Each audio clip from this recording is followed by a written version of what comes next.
Fala comigo, tudo bem? Eu sou o Felipe Gibran. Eu sou o Walter Pinheiro e esse é o ORPTV. Existe racismo na igreja? Roda a vinheta.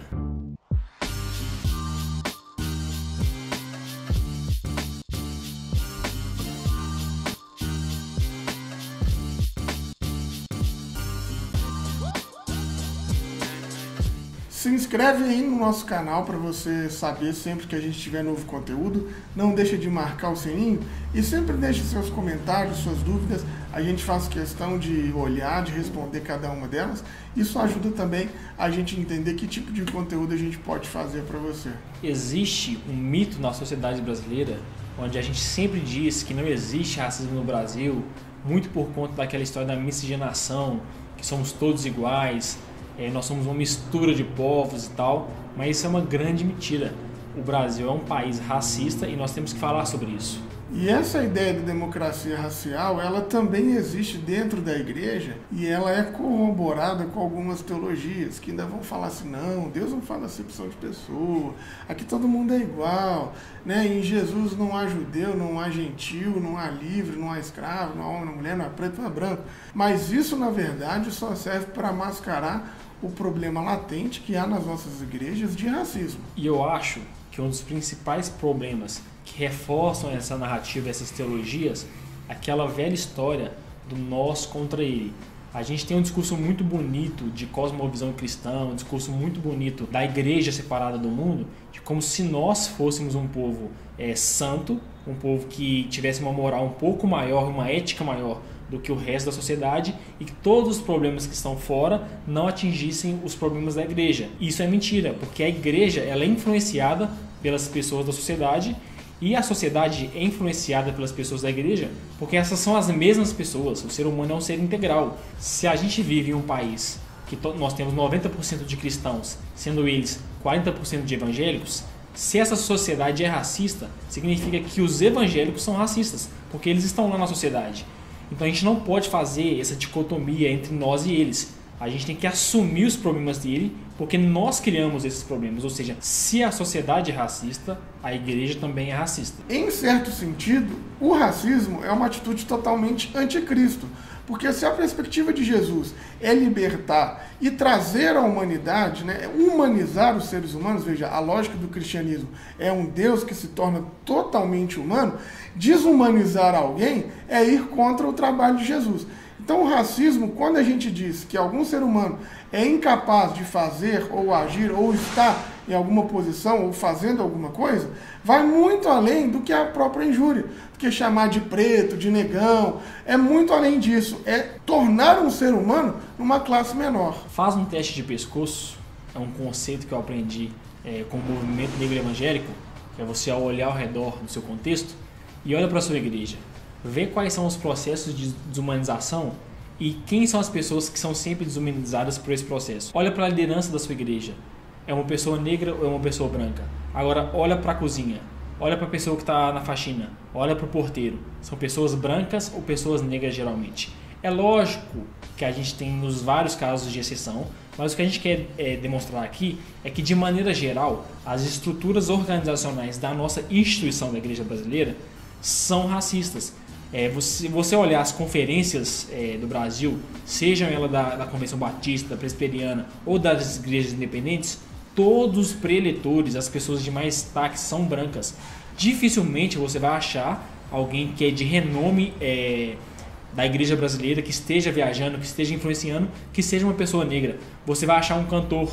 E se você achar uma pessoa negra, você vai achar uma ou duas para milhares de outros. Ou seja, isso é um racismo institucional, não é velado, é descarado.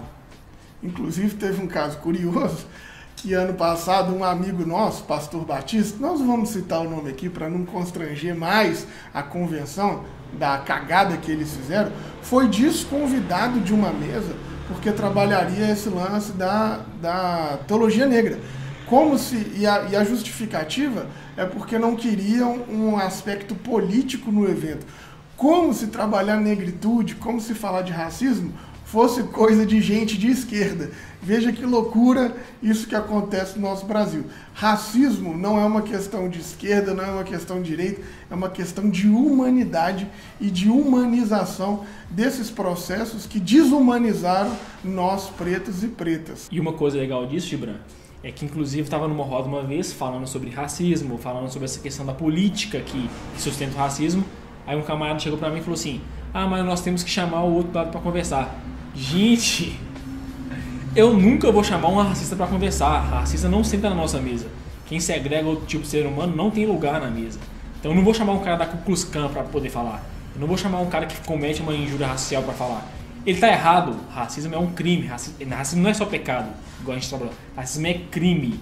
Então isso tem que ser denunciado. Não existe diálogo sobre se é certo ou não é certo. O que a gente está trabalhando nesse vídeo não é se existe racismo ou não. A gente acabou de falar que ele existe. A gente acabou de falar que nós, a igreja, a gente não está falando da igreja eles, nós, a igreja, mantemos uma sociedade e uma organização que é racista. Então o que a gente tem que fazer é pedir perdão.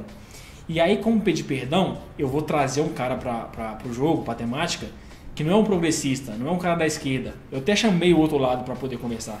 E é o John Piper. O John Piper escreve um livro chamado O Racismo, que ele vai contar a história dele de como ele era racista.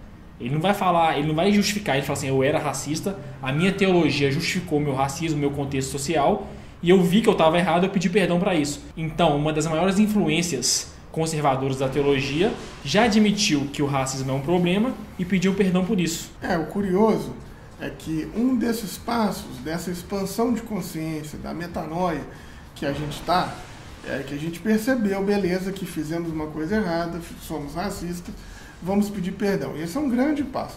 Mas além do perdão, quando a gente se arrepende de fato, a gente vai pensar numa caminhada, se possível, de reparação daquilo que a gente está fazendo. Então, não basta a gente só pedir perdão pelo nosso racismo, mas nós, dentro das nossas estruturas eclesiásticas, né, dentro das nossas igrejas, temos que pensar em estruturas de reparação desse racismo, seja potencializando pretos e pretas para estarem nos mesmos lugares de destaque que os brancos. Tem igrejas aí que são gigantescas, né, que tem 5, 10, 15 faxineiros. Será que não poderia pagar uma faculdade para esses faxineiros? As igrejas são tão ricas, né, não poderia pensar numa cota para pagar um bom estudo para esses filhos desses pretos que trabalham para a igreja? Então a gente teria que pensar nessas categorias, de colocar os pretos e pretas em lugares também de destaque, em lugares de protagonismo dentro das nossas igrejas, mas, além disso, de como a gente equaliza essa situação do ponto de vista social também, possibilitando para eles acesso à educação, possibilitando para eles acesso a boas estruturas que muitas vezes lhes são negadas. E o que a gente está divulgando aqui não é que os lugares de destaque da igreja são os mais importantes. Pelo contrário, a gente está reclamando por que não tem branco limpando o banheiro da igreja. A gente está questionando aqui os lugares que são colocados. Porque a gente não está menosprezando o trabalho do faxineiro. Maravilhoso, é um trabalho essencial. Porque a gente está falando que esse lugar é colocado para ele. Porque a gente está reproduzindo um racismo. Então, seja a gente uma igreja que reconhece o nosso racismo, e seja a gente uma igreja que não reconhece o nosso racismo, que o racismo está lá, se o racismo não está em nós como igreja, a gente não pode reproduzir esse tipo de comportamento, esse tipo de estruturação institucional. Então temos que mudar isso. É isso que a gente está pontuando aqui. Inclusive, se você observar os televangelistas, as pessoas que estão no protagonismo da mídia, do evangélico, né, das igrejas evangélicas, são pouquíssimas figuras pretas, são pouquíssimas, mulher preta então quase nunca, mas são pouquíssimas homens e mulheres pretas que estão nesse episódio da mídia como protagonistas dentro do evangelho do nosso país. Agora, também tem um outro problema, né, Walter? O protagonismo pelo protagonismo, ele também por si só não vale. E isso do protagonismo não vale porque a gente vai vendo às vezes os televangelistas negros que existem no Brasil, como um do chapéu aí, você percebe, ser preto por ser preto não adianta. Reproduz o racismo, reproduz a ideia errada do que a gente está trabalhando nessa igreja. Botei o chapéu aqui em sua homenagem, viu, camarada?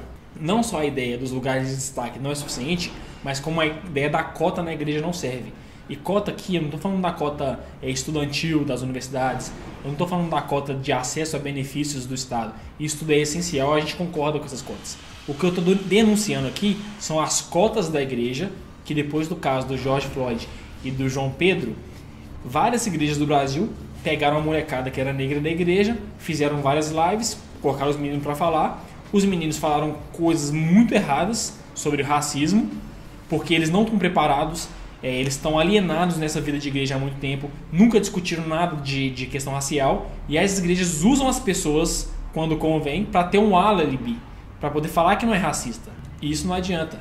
O que você tem que fazer é pegar esses jovens, levar eles para as questões raciais, fazer eles se enxergarem como jovens pessoas negras, porque muitas vezes nem isso eles se enxergam, levar eles para movimentos sociais, para poder ler sobre essa questão e deixar ele nesse lugar na igreja. Não é utilizar ele uma vez por mês, não é utilizar ele no mês da consciência negra, é que ele tenha um trabalho reconhecido na igreja por toda a vida. Nós precisamos equalizar e equilibrar essa coisa na nossa igreja. E talvez uma boa coisa que você possa fazer é observar quantas vezes a sua igreja vai trazer essa temática do racismo para o púlpito. De repente trouxe só agora, porque ficou famosinho, um cara nos Estados Unidos lá morreu, aí botaram uns pretos, umas pretas para falar, e pode ser que pelo resto da vida, como até agora não tinha falado, também segue sem falar. Então nós precisamos de trazer essas pautas para o nosso púlpito. O racismo existe, ele precisa ser discutido dentro das nossas igrejas. Ou seja, o tema do racismo na igreja, ele não é um engajamento de Instagram. Ele não é um tema para ser discutido para a gente passar o pano no nosso racismo. É uma denúncia profética do nosso pecado e da nossa necessidade de mudança. Nós temos que deixar de ser racistas. Vale a pena você conferir o trabalho de uma série de pessoas, de amigos, que têm trabalhado a temática do racismo dentro da igreja e têm feito um trabalho extremamente relevante. Gosto de destacar sempre o Marco Davi, que tem um curso, né, sobre a leitura da Bíblia afrocentrada, que é um dos pioneiros desse assunto aqui no Brasil. O próprio Ariovaldo Ramos, que é um homem negro, pastor, que também trabalha em parte essa temática. Inclusive, na igreja brasileira, a gente já tem uma segunda geração de pensadores intelectuais que estão trabalhando na questão da negritude. O primeiro deles que eu gostaria de destacar é o Jackson Augusto, mais conhecido como Afrocrente. É um menino da minha idade que tem desenvolvido um trabalho fantástico nas redes sociais, na divulgação de todos esses assuntos. E o segundo que eu gostaria de destacar é o Ronilson Pacheco.